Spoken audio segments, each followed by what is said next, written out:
एक गुरु अपने एक शिष्य के साथ कहीं से गुजर रहे थे। बहुत दूर चलने के बाद वो एक खेत के पास पहुँचे।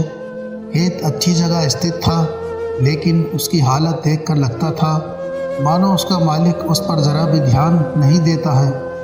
खैर, गुरु और शिष्य दोनों को प्यास लगी थी। तभी उनको खेत के बीचों बीच बना हुआ एक टूटा फूटा घर दिखाई दिया। दोनों उस घर के सामने पहुँचे और दरवाज़ा खटखटाया। अंदर से एक आदमी निकला। उसके साथ उसकी पत्नी और 4 बच्चे भी थे। सभी फटे पुराने कपड़े पहने हुए थे। गुरु ने उस आदमी से बोला, क्या हमें पानी मिल सकता है? बहुत तेज़ प्यास लगी है। ज़रूर, आदमी उन्हें पानी का जग देते हुए बोला। मैं देख रहा हूँ कि आपका खेत इतना बड़ा है, पर इसमें कोई फसल नहीं बोई गई है और ना ही यहाँ फलों के कोई पेड़ दिखाई दे रहे हैं, तो आखिर आप लोगों का गुजारा कैसे चलता है? गुरु ने प्रश्न किया। जी, हमारे पास एक भैंस है, वो काफ़ी दूध देती है।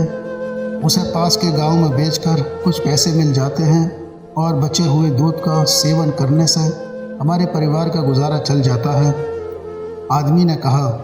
गुरु और शिष्य आगे बढ़ने को तैयार हुए। तभी आदमी बोला, शाम काफ़ी हो गई है, आप लोग चाहें तो आज रात यहीं रुक जाएं। गुरु और शिष्य दोनों रुकने को तैयार हो गए। आधी रात के करीब जब सभी गहरी नींद में सो रहे थे, तभी गुरु ने शिष्य को उठाया और बोला, चलो, हमें अभी यहाँ से चलना है और चलने से पहले हम उस आदमी की भैंस को चट्टान से गिराकर मार डालेंगे। शिष्य को अपने गुरु की बात पर यकीन नहीं हो रहा था, पर वो उनकी बात काट भी नहीं सकता था। दोनों उठे और भैंस को चट्टान से गिराकर मारकर रातों रात गायब हो गए। ये घटना शिष्य के जहन में बैठ गई और करीब 12 साल बाद जब वो एक सफल व्यापारी बन गया, तब उसने सोचा क्यों ना अपनी गलती का पश्चाताप करने के लिए एक बार फिर उसी आदमी से मिला जाए और उसकी आर्थिक मदद की जाए। वो उस खेत के सामने पहुंचा। शिष्य को अपनी आंखों पर यकीन नहीं हो रहा था। वो उजाड़ खेत अब फलों के बगीचे में बदल चुका था। टूटे फूटे घर की जगह एक शानदार बंगला खड़ा था और जहां अकेली भैंस बंधी रहती थी, वहां अच्छी नस्ल की कई गाय और भैंस अपना चारा चर रही थी। शिष्य ने सोचा कि शायद भैंस के मरने के बाद वो परिवार सब बेच बाच कर कहीं चला गया होगा और वापस लौटने के लिए तैयारी करने लगा कि तभी उसे वो 12 साल पहले वाला आदमी दिखा।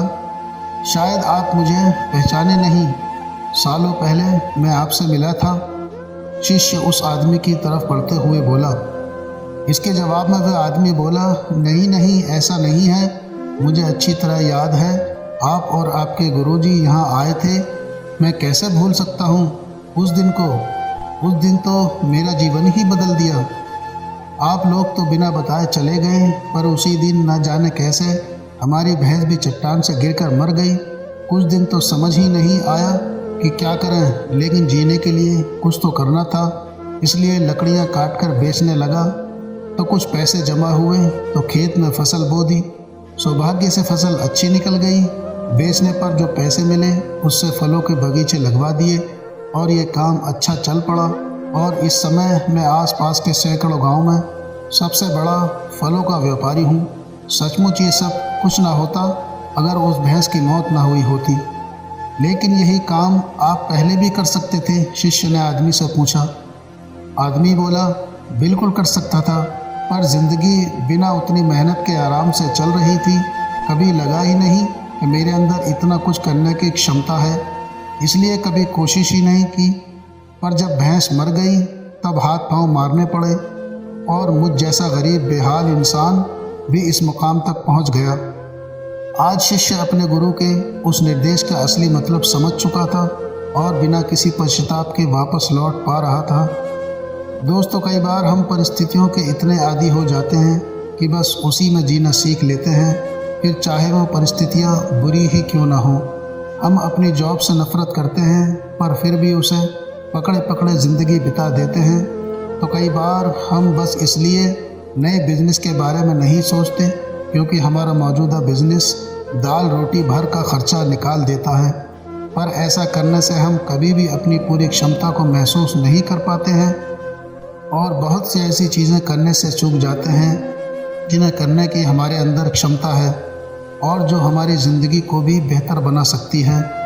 सोचिए, कहीं आपकी ज़िंदगी में भी तो कोई ऐसी भैंस नहीं जो आपको एक बेहतर ज़िंदगी जीने से रोक रही है। कहीं ऐसा तो नहीं कि आपको लग रहा है कि आपने उस भैंस को बांध रखा है, जबकि असलियत में उस भैंस ने आपको बांध रखा है। अगर आपको लगे कि ऐसा है तो आगे बढ़िए, हिम्मत करिए, अपनी रस्सी को काटिए, आज़ाद हो जाए। आपके पास खोने के लिए बहुत थोड़ा है, पर पाने के लिए पूरी दुनिया है। जाइए, उसे पाकर दिखाइए। तो दोस्तों, ये थी आज की हमारी कहानी। आपको कैसी लगी कमेंट करके ज़रूर बताएं। वीडियो को लाइक कर दीजिए और इसी तरह की कहानी लगातार देखने और सुनने के लिए चैनल को सब्सक्राइब करें। घंटी को दबाकर ऑल पर सेट कर लीजिए ताकि आने वाली वीडियो को नोटिफिकेशन आपके पास तुरंत पहुंचे। मिलते हैं आपसे अगली वीडियो में, तब तक के लिए धन्यवाद।